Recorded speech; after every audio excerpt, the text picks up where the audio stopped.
L'actualité au Gabon a été particulièrement marquée cette semaine par le remaniement ministériel de l'équipe du professeur Daniel Onando formée en janvier dernier. Quasiment 10 mois après la formation de cette équipe gouvernementale, le chef du gouvernement a procédé ainsi à un réajustement de cette équipe pour l'adapter aux exigences du programme stratégique Gabon émergent. Ali Bongo Ndima, qui était à la manœuvre, a d'ailleurs réuni cette semaine un conseil des ministres pour indiquer et inviter ce nouveau gouvernement au savoir-faire et à faire savoir. Comment soutenir la presse privée au Gabon et comment combler les lacunes dans la répartition de la subvention de 500 millions de francs CFA qui avait été arrêtée depuis 2003. En tout cas, c'est le sens du projet de loi relatif aujourd'hui à une aide publique à la presse écrite privée et audiovisuelle privée, mais également à la presse en ligne et les agences de presse. L'initiative de ce projet de loi émane du sénateur de Port-Gentil, Flavien Franck Rebella. Et puis le président kényan Uhuru Kenyatta était à la CPI, la Cour pénale internationale, le 8 octobre dernier. Il répondait à une convocation des juges de la Cour qui entendaient en tout cas l'auditionner en tant que coparticipant, pour sa coparticipation indirecte aux violences post-électorales de 2007-2008. Beaucoup d'observateurs ont estimé que c'était un acte responsable, un acte de responsabilité pour Uhuru Kenyatta qui entendait ainsi défendre son honorabilité. Bonjour, chers confrères. Bonjour. Et bonjour à tous, 4 confrères sur ce plateau pour débattre des sujets sus-évoqués. En tout cas, ils sont là chaque fois que de besoin parce que leur stature intellectuelle est reconnue, mais également leur stature intellectuelle fait autorité dans la profession. Ils sont d'un esprit libéral. Sur ce plateau, donc, tour à tour, nous avons d'abord à ma gauche M. Norbert Ngouamezu. Norbert Ngouamezu est directeur de la rédaction, directeur de publication de l'hebdomadaire Nkou Le Messager. À côté de lui, Patrick Bekale. Patrick Bekale, journaliste à Gabon Télévision. En face, M. Michel Filimzé, à l'extrême droite. M. Michel Filimzé, journaliste et analyste politique. Et enfin, M. Junior Otembe. Junior Otembe Ngema est journaliste, écrivain et journaliste au quotidien national L'Union. Alors, chers confrères, vous avez longuement suivi l'actualité tout au long de la semaine. Et au Gabon, l'actualité est particulièrement marquée par le remaniement ministériel. Le professeur Daniel Onando, nommé en janvier dernier, a procédé à un réajustement de cette équipe gouvernementale qui passe désormais à 34 membres. 6, Michel Filimzé, font leur entrée, 4 sont sortis. Et une femme revient quasiment dans le département emblématique du ministère de l'Éducation nationale, après Paulette Missambo dans les années 90. Alors un premier commentaire à chaud après la publication de cette nouvelle équipe. Difficile de se prononcer sur le visage de ce nouveau gouvernement. Il est évident qu'on pourrait toujours penser que la nouvelle équipe va impulser une nouvelle dynamique, mais c'est quand même un énième gouvernement, je veux dire le 4e ou le 5e, et qui, à mon avis, va certainement prendre en charge de manière un peu résolue les chantiers que le chef de l'État a inscrits dans le cadre de son programme de gouvernement, dans le plan stratégique Gabon émergent. Et je pense bien que ce gouvernement va certainement mouiller le maillot, comme on a l'habitude de le dire, et en priorité s'attaquer aux grèves perlées qui minent en ce moment l'administration gabonaise, notamment dans le secteur financier, mais aussi et surtout relancer l'économie qui est grippée. Et je pense que de ce point de vue-là, ils auront besoin d'un sérieux coup de main du chef de l'exécutif. Il faudrait bien que M. Ali Bongo Ondimba se jette dans la mêlée, parce que si la dette aux entreprises ne connaît pas un début de règlement, je ne sais pas comment est-ce qu'on pourrait relancer l'économie. Et tout part de là. En ce qui concerne les grèves que nous constatons depuis quelques mois qui paralysent plus ou moins l'administration gabonaise, il y a effectivement là un élément déstabilisant. Et je pense que C'est d'ailleurs à l'aune du règlement de ces crises, aussi bien au sein de l'éducation nationale, au ministère de la Santé, que dans les secteurs financiers, les régies financières notamment, que ce gouvernement sera jugé. Alors, Norbert Ngomezu, l'impatience des populations est réelle, l'impatience aussi du président de la République, hein, qui veut voir effectivement aboutir le plan stratégique Gabon émergent. Vous y croyez avec l'arrivée de cette nouvelle équipe, bien que légèrement remaniée?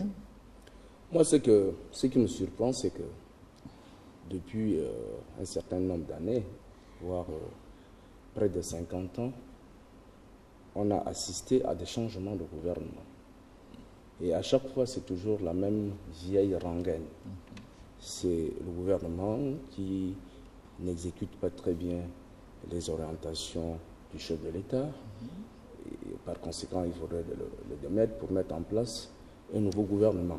Et cela, on l'a vécu avec le défunt président Bongo, où il a été mis en place à l'époque des gouvernements combatifs, créatifs, inventifs, etc. Et qui finalement ne l'ont pas été, puisque on constate aujourd'hui que le pays est dans la situation que tout le monde connaît.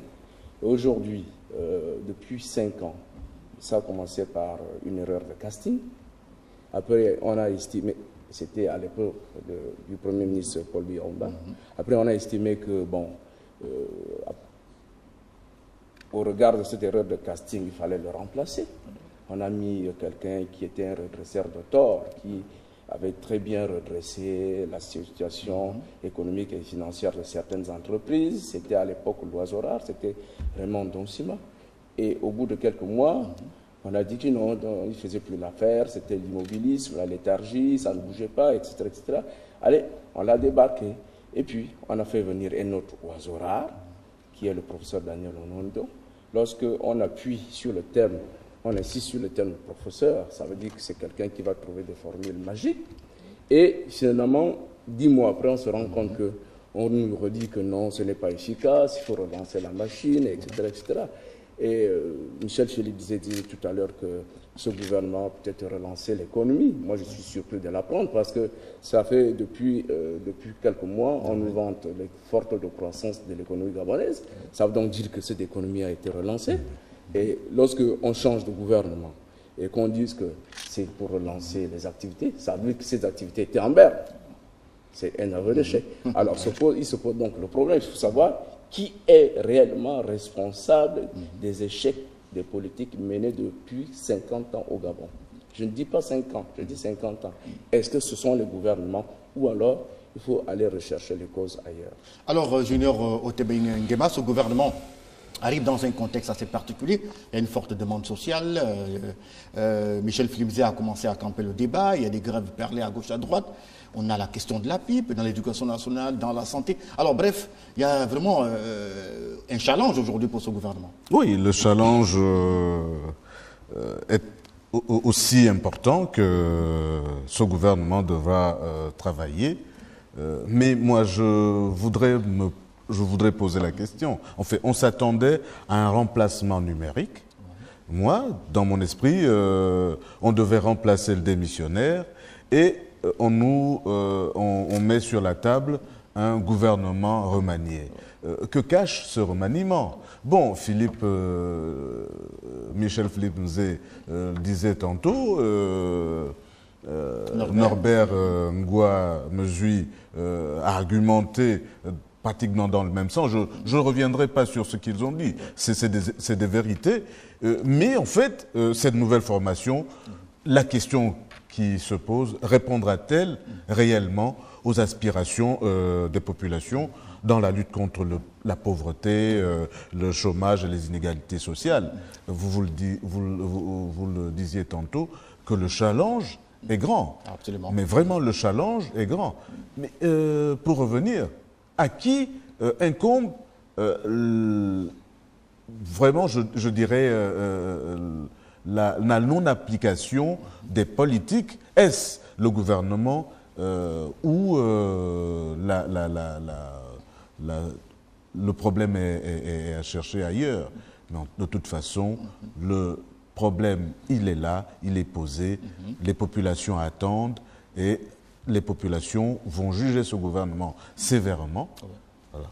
Alors, Patrick Bekale, alors Norbert Ngomezu a commencé à relever ces insuffisances. Alors, 10 mois après, on est passé quasiment à un deuxième gouvernement. On l'appelle aujourd'hui au Nando 2. Alors, finalement, ça coince à quel niveau? On attendait, c'est vrai, un remplacement numérique après la démission de professeur Nzouba. Et finalement, on est passé à un réajustement technique de l'équipe quasiment au complet. Oui, Sylvain, il faut d'abord dire qu'un gouvernement, c'est d'abord des hommes. Ouais. On a coutume de dire sur ce plateau qu'un gouvernement, c'est des hommes, c'est des moyens, c'est un contrat d'objectifs clairement identifiés, des objectifs qui doivent être revus en termes de priorité. L'équipe sortante a effectivement bénéficié de ce cadrage. Il y avait des hommes, nous a-t-on dit, des hommes, comme on a dit, formés, qui ont été choisis en raison de leur qualité intrinsèque. On nous a vanté leur mérite, du reste.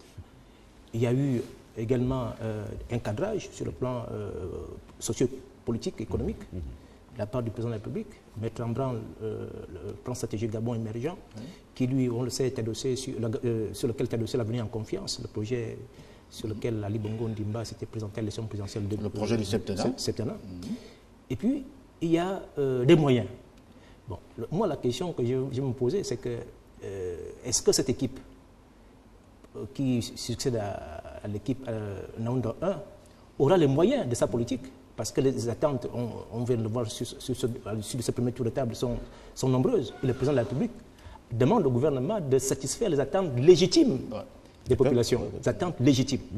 Donc, Ali Bongo a pris la mesure des attentes qui sont immenses. La demande sociale, vous l'avez dit vous-même, est très forte.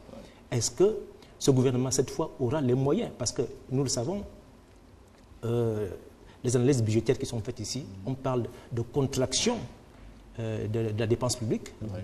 On essaye de faire un certain nombre d'économies pour les réajuster par la suite dans les secteurs sociaux. Or, qui dit relance l'économie, parce que le Premier ministre a dit qu'il doit agir sur 2 piliers, la relance de l'économie, la lutte contre la pauvreté. Alors, comment lutter contre la pauvreté, sachant qu'on n'a pas les moyens de sa politique? Et c'est là où tout le débat, parce que vous le voyez, le front social est très chaud en ce moment. Tous les Gabonais ont les yeux rivés sur la PIP, notamment, l'administration publique. Jusqu'ici n'est pas encore payé. Et le secteur parapublic et public est pratiquement en ébullition. On le voit dans le secteur du pétrole. On ne sait pas comment, effectivement... Alors, Philippe Zé, oui, Michel Philippe. Oui, je voulais quand même qu'on clarifie ce débat. Je veux dire, sur ce point des engagements du gouvernement et des engagements du chef de l'État.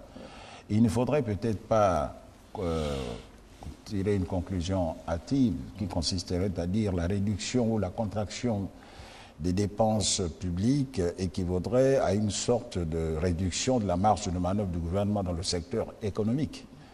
Une contraction des dépenses publiques consisterait justement à donner plus de latitude au gouvernement pour affecter ses moyens, notamment dans le secteur justement du social, mais également affecter une partie de ces ressources économisées dans le règlement de la dette intérieure. Vous savez bien que c'est par le canal du secteur productif que le gouvernement agit dans le secteur économique, en injectant de l'argent par le biais de règlement de la dette, règlement partiel, j'entends, au moins un début de règlement de ce que l'État doit aux entreprises.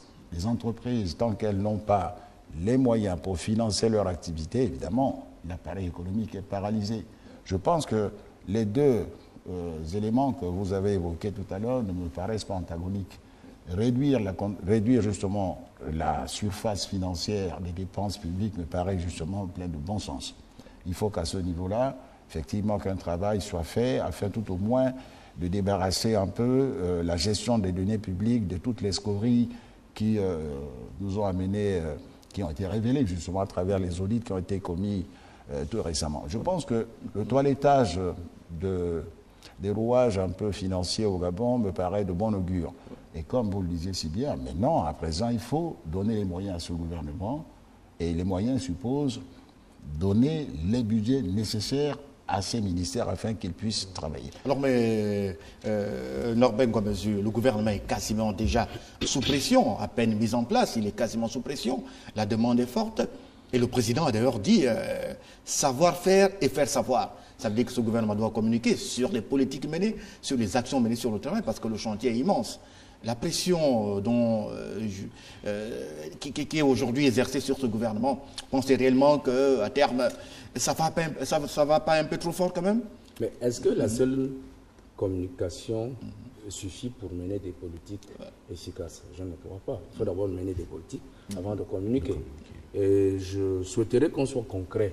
Parce il y a une feuille de route. On juge, il y a une feuille de route. On en a eu il y a, je sais pas, il y a combien d'années, avec le gouvernement Jean Yéondé, on parlait déjà de feuille de route. Donc ce n'est pas nouveau dans le jargon politique gabonais, la feuille de route.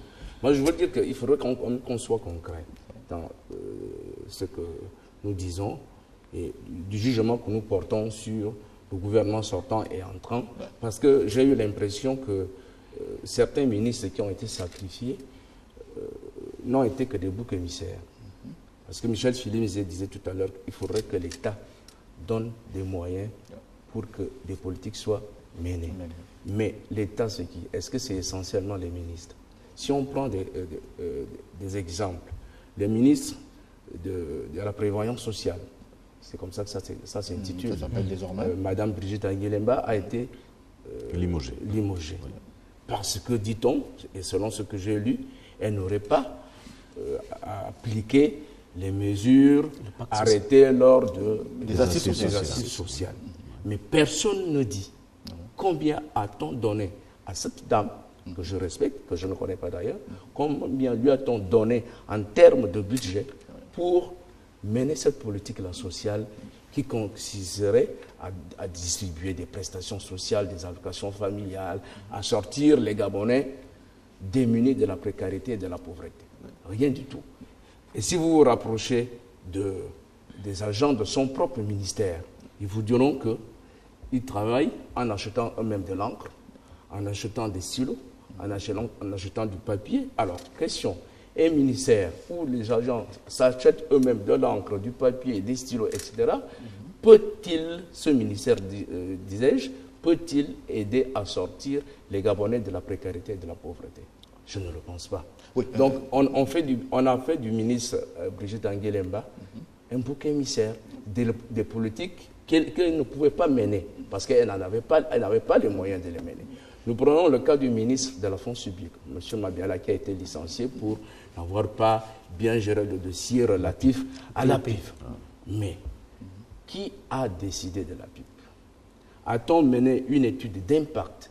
A-t-on arrêté les critères d'évaluation des agents de l'État pour que la PIP soit effective? Est-ce que c'est Mabiala qui devait le faire? Ce n'est pas lui qui l'a fait. Ce n'est pas lui qui a décidé de cela. Bon, on prend celui-là. On prend l'autre ministre, c'est celui des transports. Et de la santé. Et, le ministre de la Santé. D'abord, les transports. On a décidé, on a pris une mesure de non-importation des véhicules de plus de 3 ans. Et la mesure devait être exécutée par le Conseil gabonais des chargeurs, par le ministère des Transports, avec ses différentes directions, etc. Et on est entré dans un imbroglio entre concessionnaires qui constituent un lobby, l'État, etc. Et on a trouvé mieux de sacrifier. Cette fois-ci, encore quelqu'un, c'est Raphaël Ngazouze. Des exemples comme ça. Il n'était que ministre délégué. Il n'était que ministre délégué, tout en laissant le ministre titulaire. Alors, il y a des exemples comme ça qu'on peut multiplier et se poser la question, en fin de compte, de savoir qui est réellement responsable des échecs des politiques menées au Gabon depuis un certain nombre d'années. Si tant qu'il y a réellement échec. Et si, puisque on dit, à chaque fois on dit, il faut relancer la machine, il faudrait de l'efficacité. Moi, quand je lis un certain nombre de commentaires par rapport à la nouvelle équipe qui a été formée, on parle d'un gouvernement requinqué, redynamisé, recadré, etc.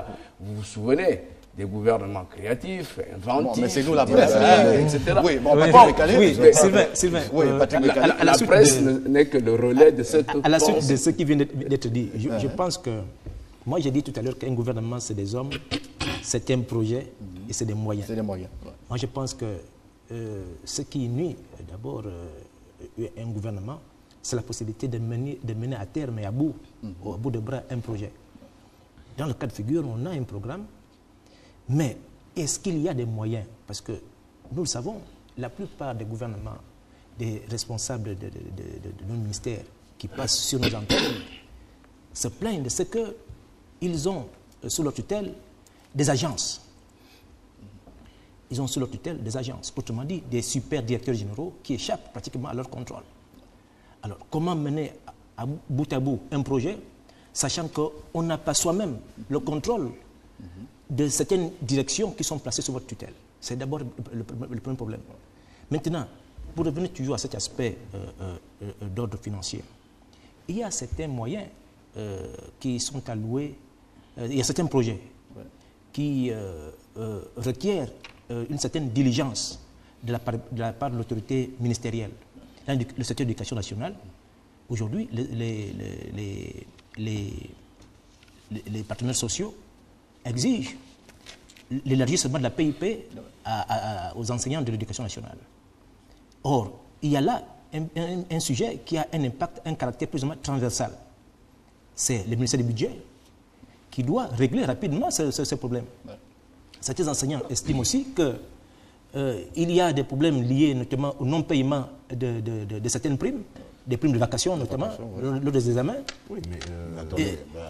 Non, s'il vous plaît. Oui, laissez-le terminer. Non, il y a également, en fait, il y a une série de problèmes qui requièrent des solutions, je peux dire, multiformes dans le cadre de la gestion interne d'un gouvernement et qui dépassent même le simple portefeuille du ministre concerné. C'est pourquoi moi je me dis que l'équipe sortante, parce qu'on a vu ici dans le secteur de l'éducation nationale, la question fondamentale d'abord aujourd'hui, c'est le cadre structurel du secteur de l'éducation. Il y a des effectifs pléthoriques pour un certain nombre de classes insuffisantes. Les enseignants ont évoqué ce problème depuis Mathusalem sans qu'aucune solution ne soit trouvée. Aujourd'hui encore, on a ce problème. Le ministre qui entrant va se retrouver sur la table avec les mêmes difficultés. Comment régler ce problème alors qu'on n'a pas les moyens? Les moyens sont logés à l'ANGT, l'Agence nationale des grands travaux, qui est obligée de conduire, et c'est le gouvernement lui-même, et ce sont les ministres qui vont défendre les projets à l'Assemblée nationale, alors que les budgets sont logés ailleurs. Voilà Parce que, oui, Général Otembe, peut-on vraiment dire que le gouvernement n'a pas les moyens pour vraiment travailler, pour faire aboutir c'est la question que j'allais poser tout à l'heure. A-t-on les moyens? Mais Norbert Ngouamezui posait le problème tout à l'heure. Mais on parle d'embellie économique. On parle d'embellie au niveau des finances. Mais que fait-on de ces embellies-là? Que fait-on de ces embellies? On dit on n'a pas les moyens. Mais ça veut dire que le gouvernement travaille. S'il y a l'embellie, c'est que le gouvernement travaille. Bon, et pourquoi alors le démettre pourquoi le démettre? Ce n'est que l'ajustement. Oui, Michel Filimzé. Non, mais je crois qu'on mêle un peu tout. Parce que entendre Patrick Bécalé qui parle des agences, qui parle des moyens qui seraient logés à la NGT, qui parle de la PIF, qui devait s'additionner à la PIP. Je crois qu'il faut dissocier tout cela pour la clarté de nos téléspectateurs. Les agences, la question de l'articulation entre les ministères et les agences a été réglée définitivement lors, je crois, avant la mise en place du gouvernement du professeur Onaondo en janvier dernier. Il est clair, et le chef de l'État a été très précis là-dessus, que les agences travaillent sous la tutelle des ministères. Les agences ne sont pas des ministères bis, mais reçoivent, je veux dire, leurs instructions, ils sont supervisés par la tutelle. Et il est peut-être un peu quand même assez fâcheux que vous disiez que l'ANGT focalise ou bien capte tous les moyens des différents ministères, notamment ce qui concerne la construction des salles de classe. Je crois que là, c'est faux. Le ministre Mdonga c'est le ministre Mdonga lui-même qui l'a dit. Attendez, Michel, il va terminer. Je ne crois pas qu'aujourd'hui, les gens qui travaillent à l'ANGT aient le sentiment de disposer des moyens au-dessus des ministères et qu'en définitive, le tort leur appartient si les salles de classe ne sont pas construites. Vous abordez des problèmes qui sont tout à fait vrais. Je pense qu'il ne faudrait pas orienter la réflexion des Gabonais sur des fausses pistes. Il s'agit aujourd'hui, par rapport à la question qui s'est posée, des résultats de l'économie, des performances de l'économie gabonaise qui sont validées à l'extérieur. Comment est-ce que le problème de moyens peut se poser? Moi, je crois que cette question est pertinente. Et moi, j'ai pensé qu'au-delà des performances qui sont parfois des leurs, parce qu'ils sont calés sur des performances du secteur, par exemple, tertiaire, du secteur de l'exploitation minière, l'exploitation pétrolière. Et primaire. Et du secteur primaire, bien sûr. Et qu'à ce moment-là, le secteur primaire, et qu'à ce moment-là, le tertiaire qui a en réalité, qui a un impact réel sur la vie, en termes d'emploi, de création d'emplois, en termes de coût de la vie, en termes de mise à disposition des services et des produits de consommation, ce secteur tertiaire est en panne. Parce que je pense bien qu'aujourd'hui, nous sommes tous d'accord que les entreprises licencient, que les entreprises ne sont plus sur les chantiers. Et je pense que relancer l'économie se pose avec vigueur à ce nouveau gouvernement en termes de relance de l'économie dans le secteur tertiaire, le secteur de la production des biens et des services, en termes de création d'emplois. Le problème de fond, c'est ici. Comment relancer l'économie lorsque une grande partie des ressources doivent être affectées aux services sociaux de base? Parce que il faut créer, ça veut dire qu'avec la croissance actuelle qui se situe autour de 5 à 7%, il faudrait une croissance supplémentaire pour reverser la plus-value dans les secteurs sociaux. Or, aujourd'hui déjà, avec cette croissance actuelle, nous avons un taux de chômage qui est élevé. Les indicateurs sociaux sont au rouge. Le président de la République lui-même, voilà pourquoi il a créé le pacte social, pour essayer de revisiter un certain nombre d'artifices sociaux, des indicateurs sociaux, pour les ramener à des justes proportions. Or, avec un taux de croissance actuel, nous n'arrivons pas à atteindre les objectifs escomptés. Je ne sais pas si la marge de manœuvre du gouvernement s'en trouve plus amplifiée, parce qu'on a changé une équipe. Non, mais vous comprenez pas, M. Bekale, le fait qu'il y ait taux de croissance important, c'est comme si l'État... Non, je vous en prie. Mais le taux de croissance doit avoir un effet mais non, mais c'est automatique. Non, le problème, c'est que... Un effet d'entraînement dans les autres secteurs. Attendez, les performances de l'économie enregistrées par l'ensemble d'un secteur ne sont pas le fait... Ce n'est pas l'État qui engrange cet argent-là directement dans ses coffres. Il s'agit des performances de l'ensemble de l'économie et pour ce sur quoi nous sommes tous d'accord, c'est que le secteur primaire de l'exploitation minière et pétrolière, ce secteur-là tire justement les performances de l'économie vers le haut. Mais non, mais ce n'est pas l'État qui est propriétaire de ces entreprises et que les bénéfices réalisés en termes de performance économique soient reversés dans les coffres de l'État. L'État engage les bénéfices avec le plan fiscal, au plan fiscal. Mais au plan fiscal, justement, mais c'est qu'est-ce qui finance le budget? C'est justement ces performances. Moi, je suis sur la politique des moyens. Je suis un tout petit peu triste. Je suis un tout petit peu triste d'apprendre de Michel Philippe Bizet que le secteur, encore que je ne sais pas très bien de quoi s'il s'agissait du secteur secondaire ou du secteur tertiaire. Parce que c'est le secteur secondaire qui produit les richesses. Non, je parle du secteur marchand. Bon, le secteur tertiaire, ce sont les services. Et le primaire, c'est l'extraction des matières premières, etc. Bien sûr. Mais moi, je suis... Mais c'est ce secteur-là qui crée ce qu'on appelle l'ensemble de l'économie. Le fameux plan stratégique Gabon émergent repose sur 3 piliers, selon ce que j'ai lu, j'ai cru comprendre. Gabon des services, c'est-à-dire le tertiaire. Le Gabon industriel, c'est-à-dire le secteur secondaire. Et le Gabon vert, l'agriculture. Lorsque vous avouez, à 2 ans de la fin du mandat de celui qui a conçu ce projet, que le secteur secondaire, celui qui produit les richesses, est en panne, on est en droit de se poser un certain nombre de questions. Je ne tire aucune conclusion rapide, je m'en tiens à ce que tu as dit. Tu dis, il y a un secteur au moins qui est en panne. L'expression est de toi-même. Je donne les raisons. Oui, tout le monde, peu importe les raisons. Publique aujourd'hui, le secteur, peu importe les raisons, mais ça productif. Mais c'est très grave.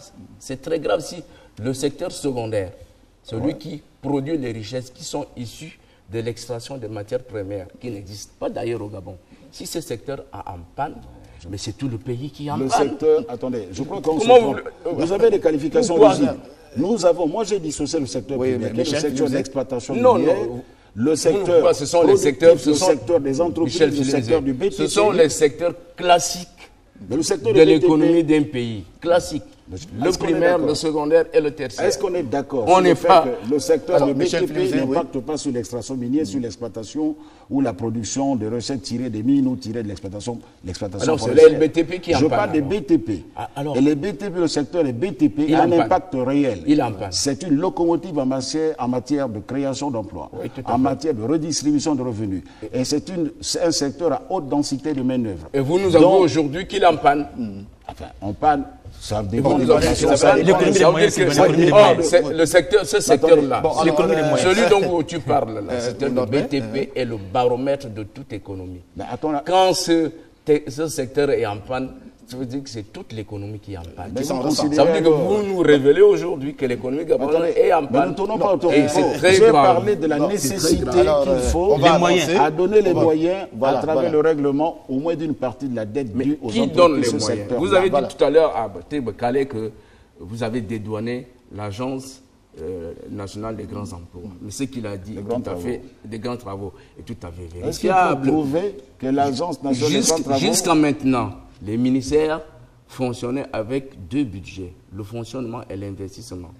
Or, depuis un certain nombre d'années, depuis que l'émergence est prônée, on a retiré l'investissement aux différents ministères pour la confier à l'agence nationale des grands non, emplois. attendez, C'est c'est inexact ce que vous dites. Oui, c'est ce qui avait été, Est-ce que c'est ce qui a avait été été véhiculé comme information. véhiculé? Est-ce que Comme vous avez... information. Ça n'a pas été Est-ce que confié. les ministères continuent à investir? Non, mais aujourd'hui, non, Est-ce le que les budget ministères, d'investissement que ce soit la santé, sectoriel, l'éducation dans le domaine nationale, des etc., infrastructures, est-ce dans que... le domaine des Mais infrastructures. on investit donc quoi? On investit dans On les investit infrastructures. également On investit dans donc quoi? beaucoup On de investit domaines. pas sur du papier alors, hygiénique. Sylvain, revenons. On Par rapport n'investit à pas cette- dans du papier hygiénique. Par on rapport investit à cette- dans- on va terminer sur ce point. J'ai dit que par rapport à cette problématique, par rapport à cette problématique On des va moyens, terminer sur ce point. cette problématique des Vous moyens, confinez des les moyens. ministères à investir en achetant des papiers hygiéniques au lieu de construire. au lieu Par de rapport- mettre par des rapport, infrastructures. Vous Patrick, avez des par rapport- outrances de Michel, langage, mais c'est que Michel, on vous connaît. Parce que Patrick, Vous pouvez oui, voir de si on moyens. on va avec ce terminer, langage. on va Oui. terminer sur Bah ce oui. point. La question des moyens. Oui, Le par rapport- gouvernement a-t-il les moyens pour travailler? Oui, par Voilà rapport la à question essentielle. par rapport à ce problème de moyens, on demande au gouvernement actuel d'être beaucoup plus réactif. Mais pour qu'un gouvernement soit réactif, il faut que les membres du gouvernement, parce qu'ils sont évalués sur la base de leurs engagements, c'est-à-dire que leur capacité personnelle, c'est-à-dire chaque acteur du gouvernement, à apporter des réponses urgentes aux sollicitations des populations. Or, il faut qu'ils aient la plénitude De leurs de leurs moyens. Et ça pose problème. Parce que nous avons vu ici, nous sommes des journalistes, nous ne sommes pas des politiques. Nous voyons des ministres qui défilent sur nos antennes pour dire que nous n'avons pas les moyens. Nous n'avons pas les moyens. Les moyens sont logés ailleurs. Et ça, c'est un problème grave. Tant que ce problème ne va pas... Je pense qu'il peut être résolu, je crois, dans le cadre d'une meilleure articulation entre ces chefs de département et les structures sous tutelle. Je crois que ça peut être résolu de cette manière. Mais je pense que c'est un problème de fond sur lequel il faut rapidement trouver une solution pour que demain, on ne vienne pas nous dire que certains ministres n'ont pas pu travailler, ils n'ont pas été réactifs, parce que certainement, ils n'ont pas pu répondre rapidement de façon urgente aux attentes pressantes des populations. Alors, on va avancer, chers confrères, pour passer au deuxième sujet qui concerne directement la presse. Alors, il y a un projet de loi qui a été initié au Sénat, la deuxième chambre du Parlement, par le sénateur de Port-Gentil, Flavien Franck Rebella. L'aide publique à la presse, le Sénat donc initie cette loi pour soutenir la presse écrite privée, la presse en ligne, les agences de presse et la presse audiovisuelle privée. Alors, Monsieur Norbert Ngouamezu, vous êtes membre de l'OGAM. Il s'agit ici, selon les explications données par le sénateur, de combler aussi les lacunes qui apparaissent dans la subvention qui est allouée depuis 2003, la subvention de 500 millions qui est allouée depuis 2003 à l'ensemble de la presse nationale. Alors, comment avez-vous apprécié le fait que ce sénateur monte au créneau pour penser aujourd'hui qu'il faudrait encadrer, il faudrait une loi qui encadre la gestion de l'aide publique à la presse? D'abord, je ne sais pas si ce monsieur, ce vénérable, est suffisamment informé de cette problématique de l'aide publique à la presse. Je ne sais pas s'il est suffisamment informé. Vous me permettrez un peu de faire l'historique de ce qui apparaît aujourd'hui au Gabon comme l'aide à la presse. Il y a eu, en 2001, des journées de réflexion de la presse écrite privée. C'était au bureau régional, ce qu'on appelle le BRAC. Oui. Et on avait adopté un certain nombre de résolutions. Et on a mis en place un comité de suivi. Et parmi ces résolutions, il y avait la possibilité pour l'État de soutenir la presse privée, parce qu'elle faisait œuvre d'utilité publique, selon nous. Et le comité de suivi qui avait été mis en place à l'époque, présidé par l'abbé Nolongwa, s'était engagé à faire aboutir ces résolutions auprès des autorités publiques. C'est pour cela qu'il avait négocié une audience auprès du défunt président qu'il a accepté. Et pendant une demi-journée, cette aide en présence de l'ancien Premier ministre de l'époque, Jean-François Ntoutou-Memane, du ministre des Finances, de l'économie de l'époque, M. Paul Tungui, etc., la chose avait été négociée. Et le président Bongo à l'époque, le défunt, ne savait même pas que certains États allouaient de l'aide à la presse. La presse, oui. Et il nous a demandé, puisque j'étais parmi les négociateurs, il a dit, est-ce que vous avez des exemples des États qui soutiennent leur presse, même privée? On a cité des exemples. Le Bénin, parce que le Bénin était en avance à l'époque sur nous, et bien d'autres pays encore, le Sénégal, etc. Il a dit, dans ce cas-là, on va vous accorder une aide à la presse, comme vous le souhaitez. Mais comme nous étions au moins en fin d'année budgétaire, il nous a dit il va falloir attendre la nouvelle année budgétaire parce que cette aide doit être budgétisée. Et le législateur doit voter dans la loi de finances le montant qui vous sera alloué. On a discuté sur le montant, on s'est entendu sur 500 millions de francs CFA. Et je précise que c'était une aide à la presse privée écrite. Cela est mentionné dans la loi. Absolument. Et puis finalement, la réflexion a évolué. Beaucoup d'eau a coulé sous les ponts. Hein? Bon, pourquoi ne pas l'étendre à l'ensemble de la presse? Et c'est comme cela qu'il a été créé un fonds national de développement de la presse. Et c'est ce fonds le FONAPRESS, qui dépassait le cadre de l'aide allouée à la presse privée, donc qui allait au-delà de 500 millions. Le décret inhérent a été signé en 2005. En 2005. Ce décret existe et jusqu'à maintenant, il n'a pas encore été appliqué. Personne ne l'applique. Pour une raison simple. Dans ce décret, il est indiqué les différentes sources de financement de ce fonds de presse.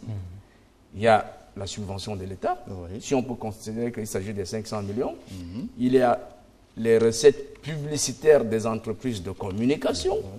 Il y a les dons et legs, etc. Et c'est là où ça coince depuis 2005.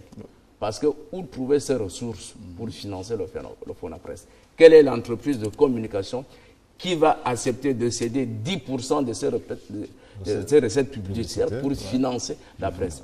Et jusqu'à maintenant, le décret existe, il est dans les tiroirs, il n'existe pas. Alors, c'est pour ça que je me demande si ce sénateur qui a initié cette loi est au courant. Mais il n'est pas, lorsqu'on regarde un peu, lorsqu'on écoute les explications du sénateur Franck Reibella, qui est d'ailleurs passé sur nos antennes il y a cela quelques jours, on n'est pas très loin du décret, le projet de loi n'est pas très loin dans le fond du décret dont vous parlez, celui de 2005, notamment en termes de sources de financement. Alors sur la question, Michel Filimzé, sur la question de l'aide publique à la presse privée. C'est une bonne chose. Un projet de loi dans ce sens-là. Si je m'en tiens aux explications données par Norbert Ngouamezui, moi je me dis, s'il existe déjà un décret, pourquoi alors initier une loi? Une autre loi. Une autre loi. Commençons d'abord par toiletter ce décret et l'appliquer. C'est simple. Je vais dire les moyens pour rendre effectif un peu l'application de ce décret. Alors, Patrick Bekale? Non, moi, sur ce point, j'aborderai plutôt la problématique de l'indépendance de la presse par rapport aux subventions de l'État. Est-ce qu'une aide soutenue de l'État à la presse garantirait son autonomie et son indépendance? Parce qu'il ne faut pas quand même perdre de vue que en maintenant sous perfusion certains organes qui se sentiraient plus ou moins dépendants de l'aide de l'État, il y aurait une sorte d'intériorisation de la dépendance vis-à-vis du gouvernement et de ses institutions.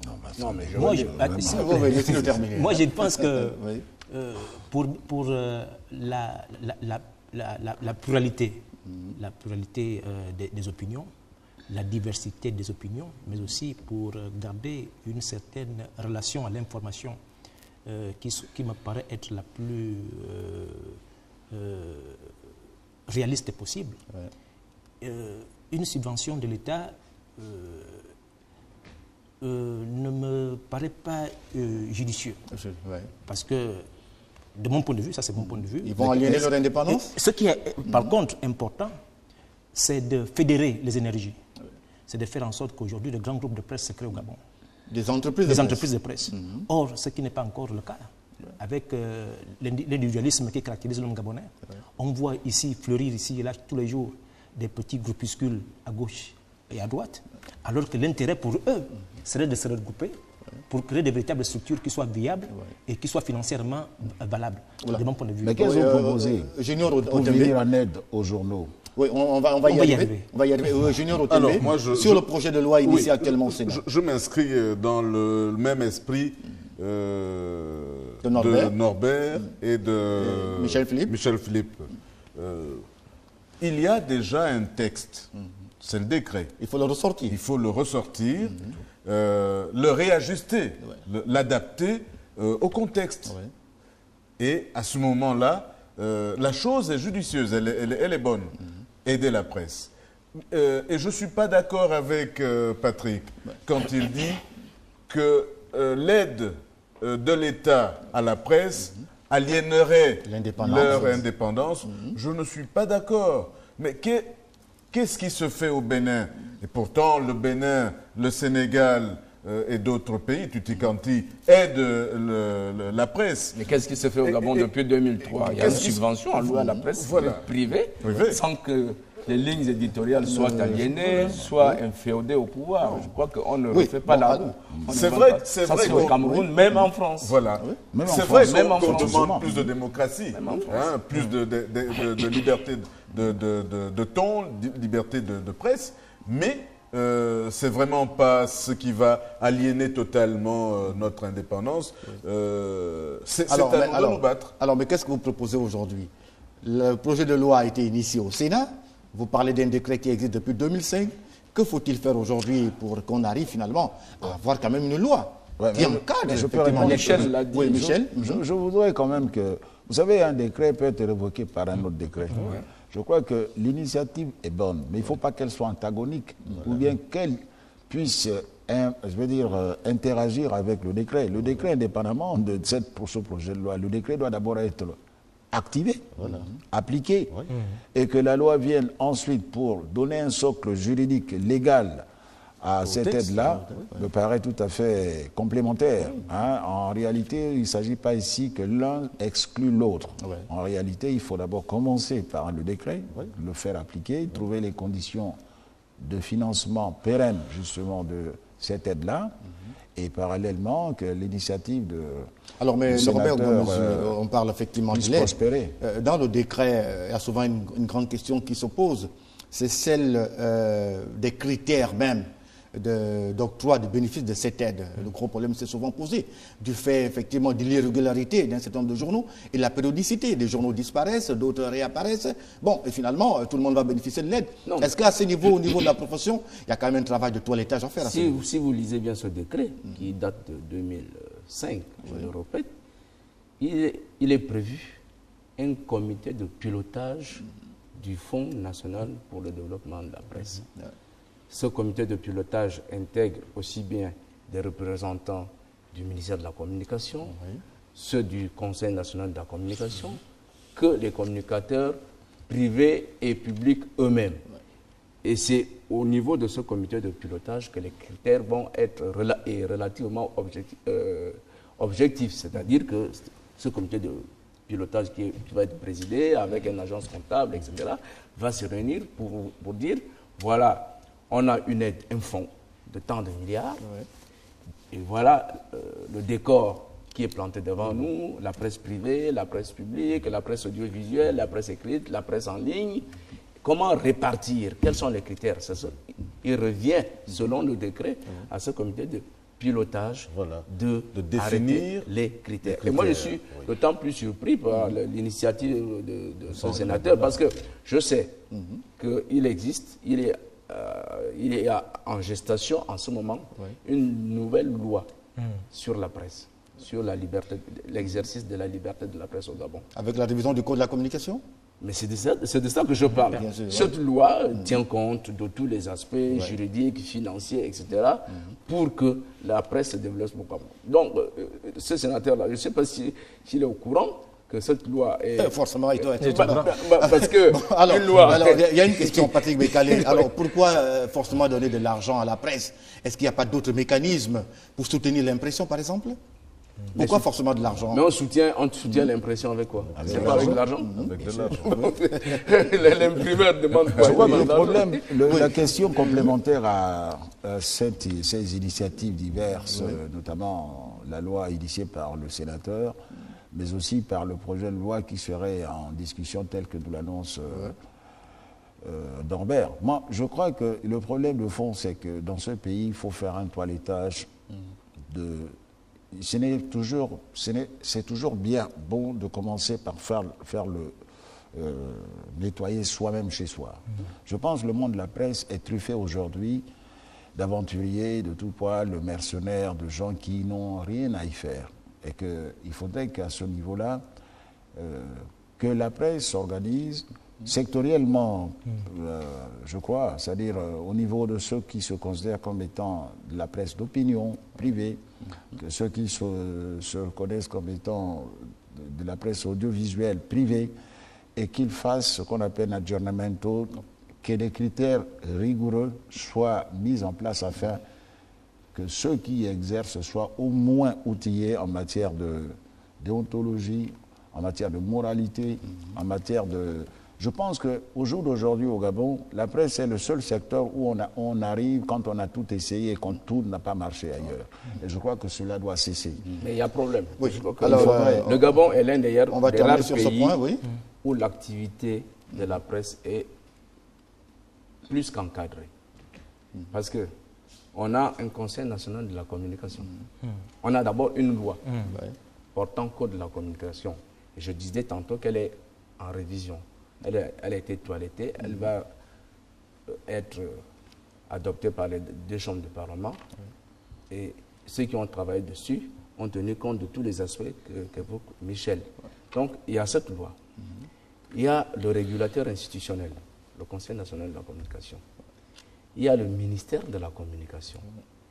Il y a des organes d'autorégulation, comme l'Observatoire gabonais, le GAM, et puis d'autres associations qui essayent d'encadrer l'activité de la presse. Mais ce qui pose problème, le problème du mercenariat, des apprentis sorciers, c'est le politique. C'est le politique qui instrumentalise ces mercenaires, qui les envoie dans votre secteur d'activité. Vous avez un certain nombre de journaux aujourd'hui qui sont rédigés, je ne veux pas dire de lieu, mais vous savez de quoi je parle. Donc ces gens-là, ils ne sont encadrés par personne, ils n'obéissent à aucune règle d'éthique et de déontologie. Ils interviennent comme ils veulent parce qu'ils ont des puissants sponsors. Oui, c'est des parapluies. Donc c'est le politique. C'est pas l'encadrement de la presse qui gêne, qui pose problème. Tout est fait. Il y a même une commission nationale d'actes professionnels qui existe, qui n'est pas délivrée à tout le monde. Donc ça veut dire que la presse est bien encadrée, mais c'est le politique qui pose problème. Il n'y a pas que le politique. Il y a aussi, je reconnais justement ce point. Et on va terminer sur ce point avant le... Parce qu'il me souvient qu'avant 90 et le retour au multipartisme, il y avait une certaine presse qui existait, mais qui était embryonnaire. Mais depuis 90, à l'instar d'autres secteurs de la vie sociale que sont les cultes et consorts, tout ça, il y a eu un boom, une sorte d'effervescence qui s'est emparée du secteur de la presse, où tout le monde est arrivé avec quelque chose à dire. Je pense qu'aujourd'hui, on est revenu un peu de cette gueule de bois et qu'il est temps qu'aujourd'hui, les uns et les autres, chacun du haut de son expérience et de son expertise, et avec l'aide des organes que vous venez de décrire, qu'on repense un peu la presse gabonaise afin de lui redonner ses lettres de noblesse. Je persiste à dire qu'au jour d'aujourd'hui, le journalisme est considéré au Gabon comme un métier là où on aboutit quand on a tout raté. Il n'y a rien à faire. Il faudrait à ce moment-là qu'on réfléchisse sur la question. Bien, nous allons terminer avec le troisième et dernier sujet. Il est donc relatif à l'actualité à l'étranger, en l'occurrence au Kenya, avec le président kenyan Uhuru Kenyatta qui a accusé de crimes contre l'humanité par la CPI. La Cour pénale internationale a d'ailleurs été auditionnée cette semaine dans le cadre des violences post-électorales de 2007-2008. Alors, Junior Otembe, Uhuru Kenyatta était à la CPI. C'est la première fois dans l'histoire de la CPI qu'un président en exercice comparaît. Alors, moi, ce que je dirais, c'est qu'en acceptant de se présenter à La Haye, alors, le président kenyan, d'abord, il est le premier chef d'État en exercice à comparaître devant la CPI. Les juges ont dit que c'était une audience technique, mais en plus, ils ont ajouté que c'était une audience cruciale, hein, qui exigeait sa présence. Mais il faut dire que Uhuru Kenyatta n'est pas né de la dernière pluie.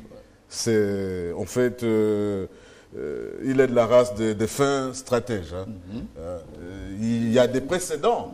Il y a l'humiliation de Taylor. Il y a qui peut aussi être qui peut devenir l'humiliation de Gbagbo. Mais alors, pour éviter cela, eh ben, il anticipe.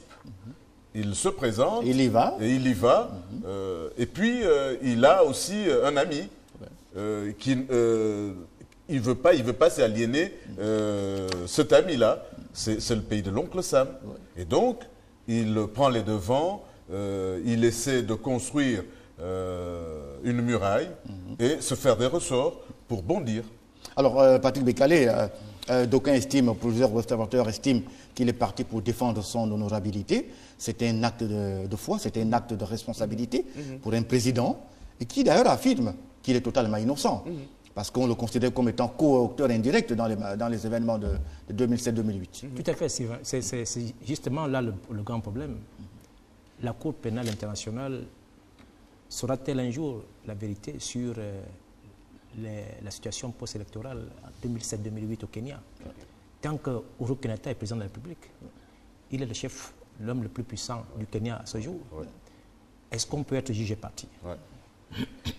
Parce que c'est lui-même qui doit mettre en branle le dispositif juridique de son pays pour que la lumière soit faite. Or, là-bas, de plus en plus, on parle de rétractation de certains témoins.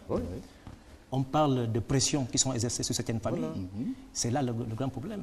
Et là-dessus encore, on le sait, par rapport à toujours la CPI, le cartel des chefs d'État se met en branle et dénonce le caractère partial de la Cour pénale internationale. Or, sans préjuger de ce qui va être fait, si d'aventure il y a ouverture d'un procès, on le sait, ce qui s'est passé au Kenya à cette époque est lourd. Il y a eu des gens qui se sont tués à l'arme blanche. On parle de 1000 morts. De 1000 morts. Et on sait que ces faits, sur le plan pénal, sont imprescriptibles. Oui, absolument. Et il faut donc, de mon point de vue, certainement attendre que la fin du mandat de Uhuru Kenyatta, si l'aventure, il ne s'avise pas lui aussi à modifier la Constitution. Moi, je voudrais compléter pour tenter la parole à En fait, la possibilité d'un véritable procès, pour le moment, a peu de chances de se tenir.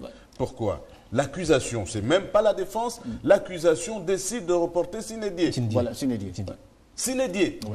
Alors, mais pourquoi l'accusation décide de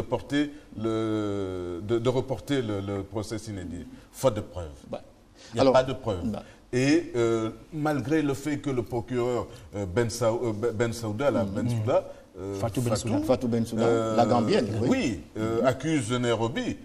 Mais Nairobi refuse de livrer à la CPI les relevés téléphoniques, les relevés bancaires, pour inculper le monsieur. Et c'est ce qu'il dit. Alors, mais le problème ici, Norbert Ngouamezu, c'est que Uhuru Kenyatta n'était pas président de la République au moment des faits. C'est ça aussi l'argument qu'il avance. Hein. Non, mais Sylvain, moi je crois que au-delà des anecdotes et des péripéties politiques ou juridiques, il y a un problème de fond dans ce type de situation-là. Et la question essentielle que l'on doit se poser, surtout lorsqu'on est africain, est de savoir pourquoi et comment aboutit-on à ce type de situation où un chef d'État en exercice se présente devant un tribunal.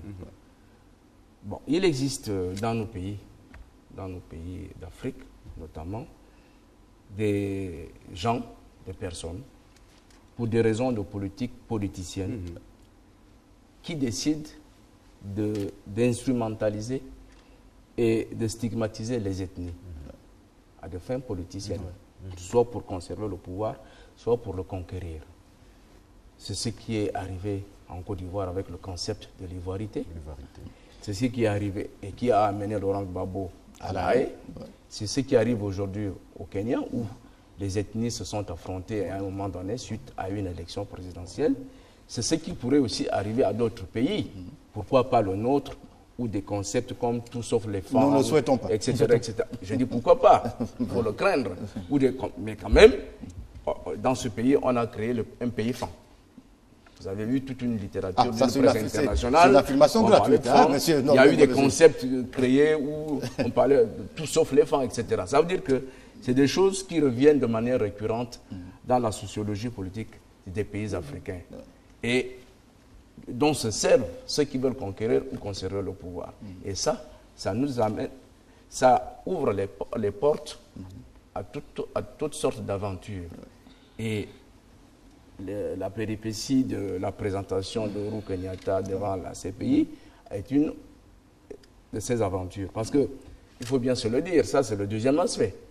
Et il n'y a pas qu'en Afrique que cela arrive quand même. On a vu George W. Bush aller fomenter un coup, aller mettre un coup de pied dans une fourmilière au Moyen-Orient. Aujourd'hui, c'est les islamistes qui s'emparent de ce pays. Et la guerre est devenue permanente.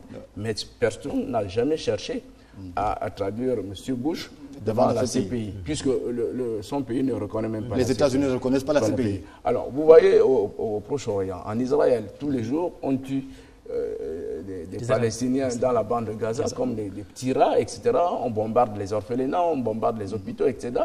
Mais Netanyahou, qui va le traduire devant la CPI? Personne. Mais ça veut donc dire que, bon, je reconnais qu'il y a peut-être au niveau de la CPI une justice à deux vitesses, mais je dis c'est nous-mêmes aussi en Afrique qui ouvrons les portes à ce type de justice, que l'on cesse de se servir des ethnies, de les instrumentaliser, de les stigmatiser pour que nos chefs d'État, qui peuvent être élus démocratiquement, ne se retrouvent pas devant la barre. Alors, Michel Philippe Junior va terminer avant Michel Philippe Zé. Oui. Tu disais que il n'était pas au pouvoir à l'époque. Au moment des faits. Au moment des faits. Mais moi, je dis que Uhuru Kenyatta a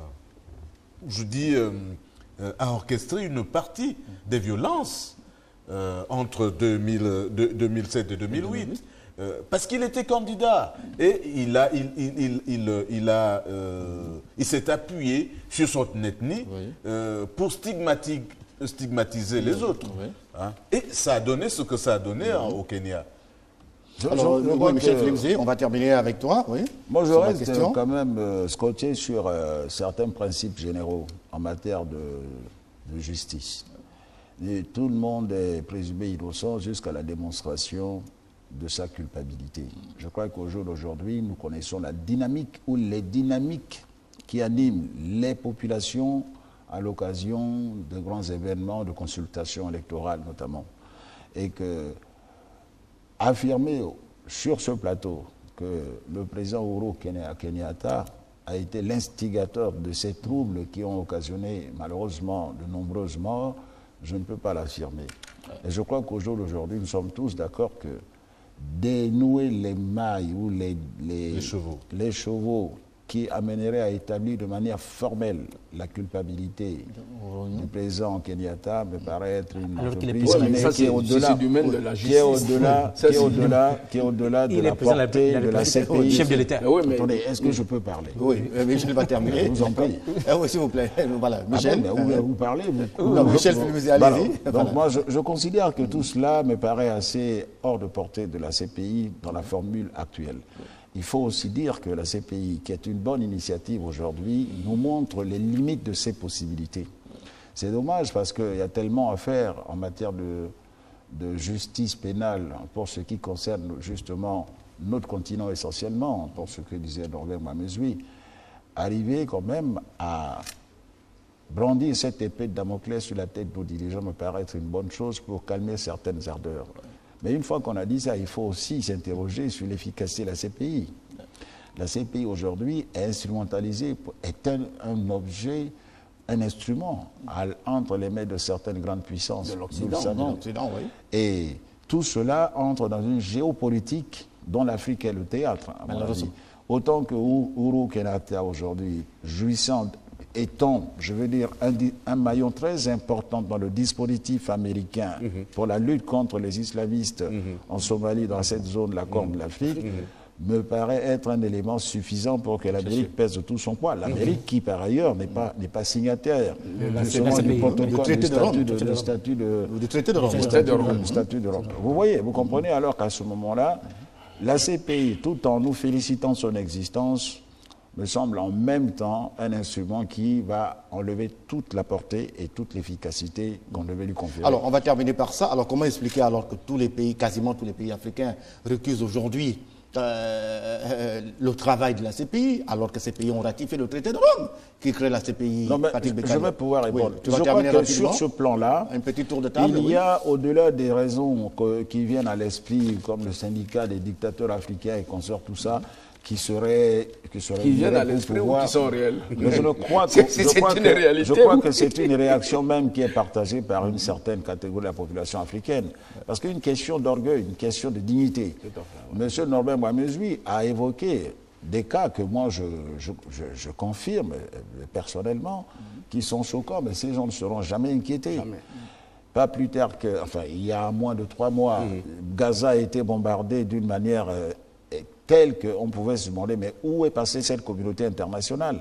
Et je pense que la réaction des États africains me paraît tout à fait animée du bon sens, ne fût-ce que parce que les Africains ne peuvent pas aujourd'hui être les seuls, ou nos dirigeants les seuls, à être traduisibles devant la CPI. Alors, mais pourquoi ont-ils ratifié le traité de Rome? Peut-être parce que les juridictions africaines sont si inefficaces. Il y a 32 pays, je crois, africains qui ont ratifié. Peut-être avait-il pensé, au moment de la ratification, qu'il y aurait une justice juste. À une vitesse. À une vitesse. Aujourd'hui, elle est à 2 vitesses. Elle est à 2 vitesses. On se rend compte que la CPI juge plus les Africains.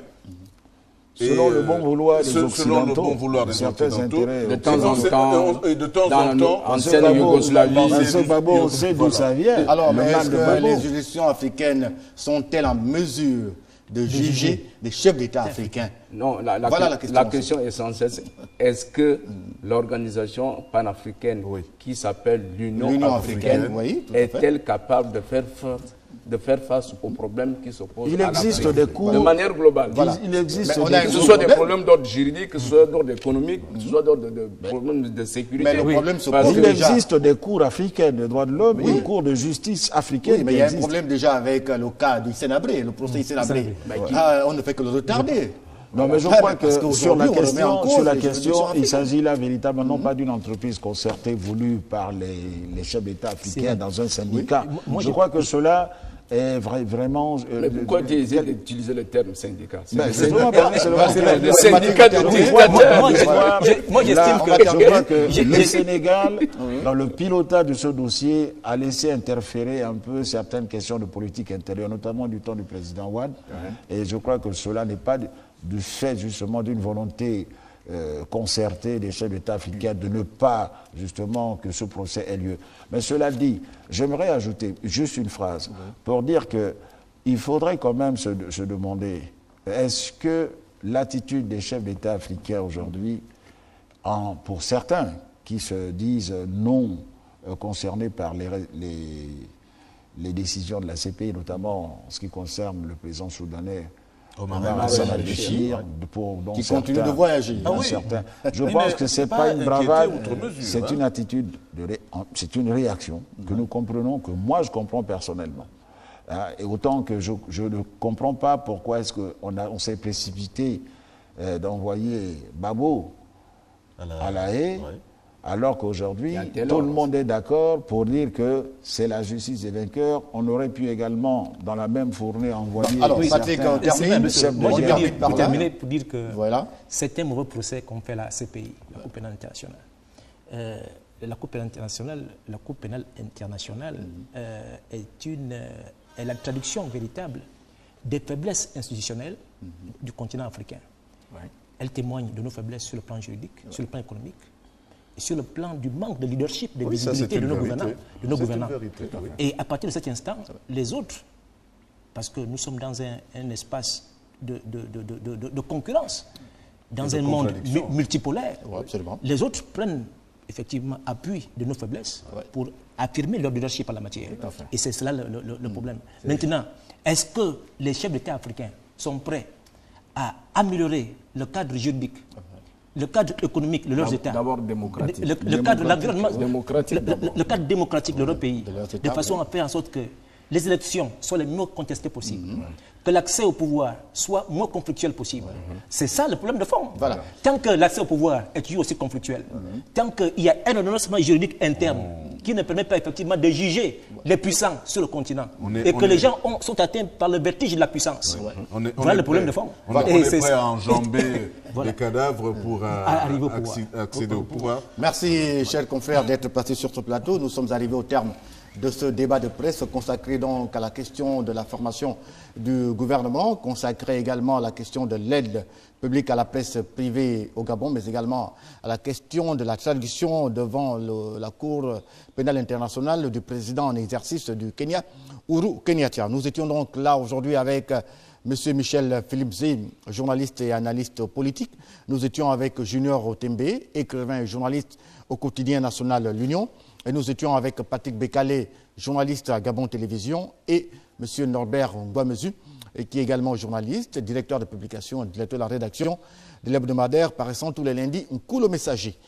Portez-vous bien et surtout, bon week-end à tous.